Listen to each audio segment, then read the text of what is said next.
Musim sejuk, double, triple, ramai orang. Saya sekeluarga buat umrah bulan 1 2026. Kalah orang buat musim haji.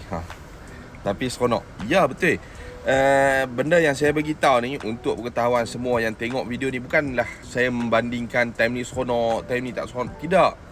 Benda ni dia atas kita. Keseronokan tu atas kita. Kita suka pergi musim panas, seronok musim panas. Kita suka pergi musim ramai, seronok dengan cara musim ramai. Musim sejuk, terpulang. Benda tu atas kita. Yang penting kita prepare. Kita punya mindset ni, apa yang kita nak, macam mana keadaan yang kita nak sebenarnya. Dan saya setuju dengan Tuan Zaid. Sebenarnya musim haji ni sekarang ni, kalau kita tengok, dia bukan macam dulu dah. Orang kata musim haji ramai betul orang ni, padat betul. Sekarang ni tak dah. Bukan tak ramai, padat.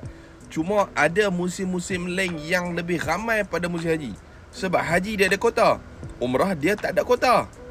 Untuk orang Malaysia lah, umrah kita tak ada kota. Jadi kalau nak tengok orang yang paling ramai, paling padat, tengoklah pada bulan Ramadan yang pertama sekali, terutamanya 10 akhir bulan Ramadan. Hampa akan tengok, subhanallah, 10 akhir Ramadan. Saya memang sangat suka pada waktu ni.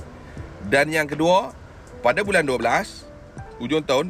Tapi yang betul-betul padat dan ramai orang pada bulan 12 hujung bulan dan awal bulan 1. Maksud dia mula daripada pertengahan bulan 12 tu, 15 hari bulan ke atas, sampailah 10 hari bulan 1. Waktu ni paling padat, paling mahal, paling ramai, paling segala macam lah. Jadi dua keadaan tu. Tapi bukan maksud tak seronok. Macam bulan Ramadan 10 akhir paling ramai orang, tapi waktu tu paling saya suka. Jadi benda tu atas kita punya mindset. Harap bermanfaat. Jangan lupa like, komen dan share video ni.